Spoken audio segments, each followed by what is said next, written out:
It's probably one of the rarest, fewest bargains you can find in the market today.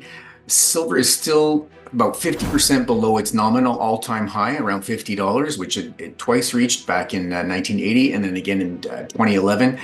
And if you look at the cost, the all-in cost to produce an ounce of silver, we're up in the at least low 20s. So the margins are quite thin.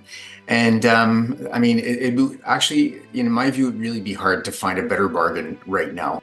Well, the bear case would only be, in my view, a short-term one, and that's probably, let's say, the risk that in the next, say, 6 to 9 months, roughly, when we go through some kind of a recession. In today's market news, exclusive Indian banks halt silver imports as duty differential spurs private trade. India's banks have stopped silver imports after private traders bought large volumes of the precious metal from the United Arab Emirates to benefit from a lower duty. India, the world's biggest silver consumer, imposes a 15% import duty on the metal. The lower import tax has enabled traders to offer silver imported via IIBX at a discount of around 2%, a Mumbai-based bullion dealer with a private bank said. Let's take a quick look at the silver market's technical analysis. Silver is hovering around the $25 level, and it certainly looks as if it is trying to break out yet again to the upside.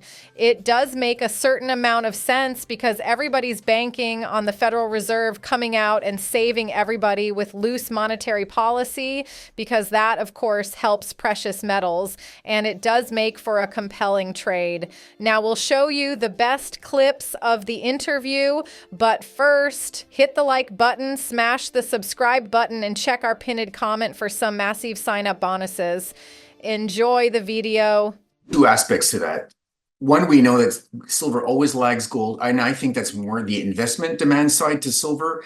When gold moves because of investment demand, it gets the headlines. It's the king of assets, the king of metals, and so everyone pays attention to that. And when gold starts to rally significantly, let's assume for a moment gold went to 2,300, 2,500. Let's say it did that this year.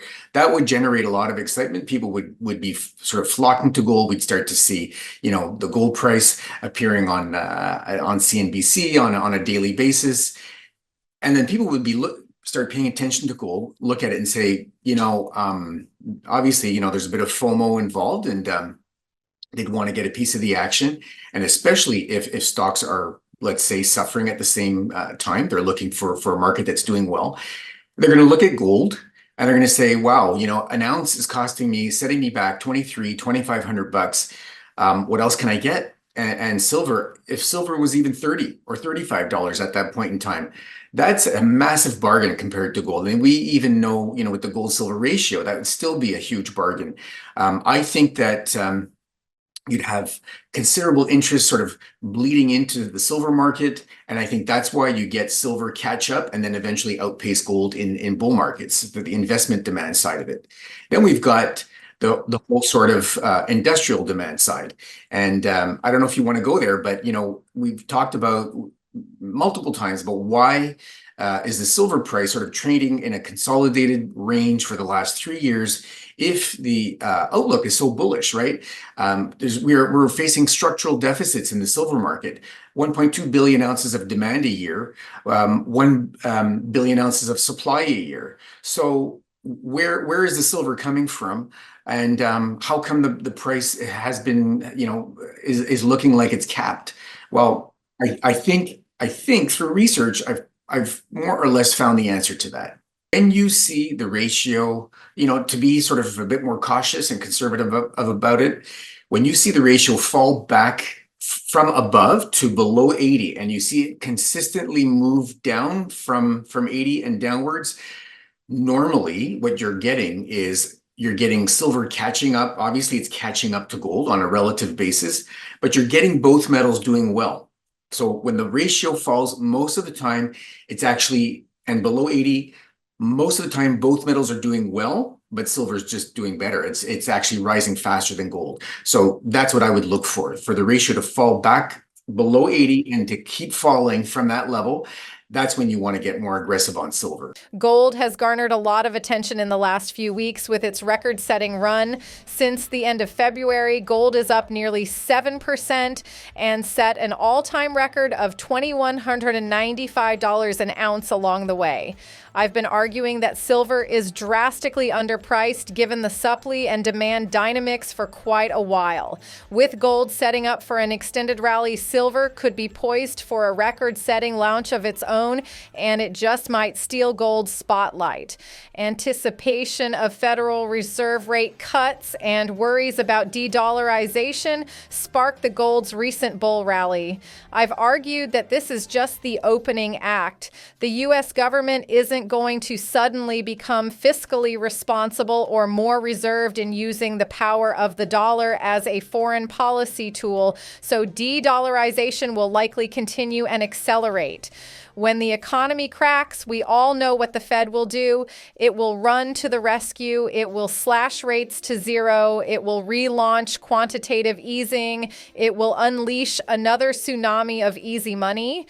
What is gold going to do then? If this recent rally based on the hope of rate cuts was this big, the rally we'll see when the Fed actually delivers rate cuts far beyond what anybody today expects will likely send the price into orbit.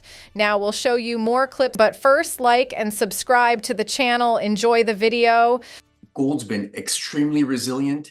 And especially if you consider what's been happening with inflation, that inflation and real rates have stayed high. We've had this disconnect that has not happened before when real rates become weaker, that gold, or I should say when real rates are high, that gold stays resilient the way it has been.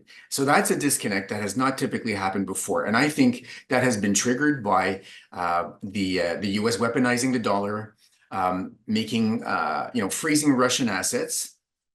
And you have the rest of the world's central banks and large sovereign investors looking at that and saying, I need more exposure to gold. So the gold buying has been dramatic. The last 2 years have seen huge outsized buying by central banks. I think it was 1,082 tons bought by central banks in 2022, something like 1,037 tons bought in 2023. So this is 1,000 plus tons a year for 2 years straight, very much outsized compared to the prior years. And the gold market is 4,700 tons a year. So 1,000 out of 4,700 tons is just above 20%. So I did the math and I said, in the last 2 years, 1 out of every 5 ounces of gold was bought by a central bank. That is uncharted territory. We've not seen that before. That, I think, has made the gold price extremely resilient, despite the fact that we have positive real rates. And I think that's one of the reasons we've seen some of the equities lag. The interest has been from sovereign buyers, and it hasn't translated into the equities.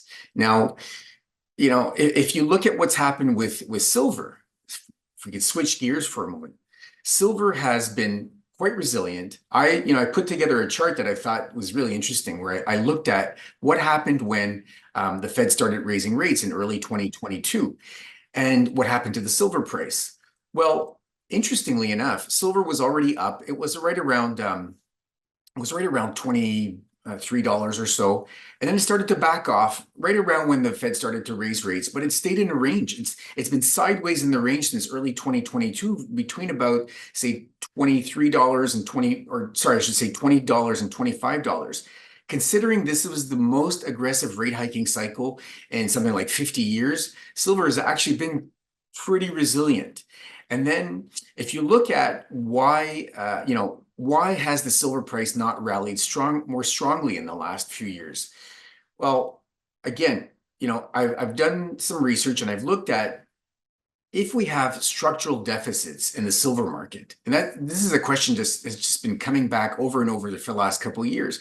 People are saying, why has silver moved sideways? We have structural deficits, gold's running. What's capping the silver price? Well, you look at the inventories in the 3 major futures exchanges. So you have the COMEX, You have the LBMA and you have the Shanghai. Now, there are two categories. You have overall silver inventories, and then you have registered silver. Now, the registered silver is the silver that's actually available for deliveries. So here's what I think is happening. Oh, there's one other thing you need to look at, and that is the silver ETFs. So if you look at those three exchanges, futures exchanges, and you look at the silver ETFs, they have all seen their inventories fall over the last 3 years, let's say, by about 30 to 40% overall. And some of those exchanges, if you look just at the registered silver, which is the silver that you could actually take in delivery, in some of those exchanges, it's down 70%. It's just unreal. So I think what's happening is you have large consumers, mostly industrial users of silver, have had a difficult time getting their hands on silver. And I can actually speak to an anecdotal reference I got from a large silver miner just a few weeks ago. In any case, I think these large silver consumers are buying long futures contracts. They're buying silver ETF units, and then they're waiting for the contract to mature, and they're standing for delivery, and they're taking delivery. This silver is coming out of those exchanges. It's going somewhere. So again, that's a lot of silver buying. We're talking about hundreds of millions of ounces, probably 500 million ounces, probably more just in the last 3 years. So that there's going to be some limits to the amount of silver that you're going to find on these exchanges. We've seen that clearly shrunk. The silver ETF holdings have clearly shrunk. That has not happened in SLV, for example, on a sustained basis. SLV exists since 2006. We've not seen this kind of behavior in the silver holdings, silver inventories of SLV until the last 3 years. That has not happened. Even when you had price corrections in silver, you would not have sustained falls in the silver inventories of the SLV ETF. That is, again, uncharted territory. We've seen that start to happen in the last few years. So that's what I think is happening. These large consumers are buying long contracts. They're buying units in silver-backed ETFs, and then they're taking delivery of the silver. What do you think of Peter Krauth's take? Are you actively trading your positions, or do you just stack and hold? Post it in the comments section down below. Subscribe if you have not yet done so, and watch this video right here because you'll love it. I see you on the other side.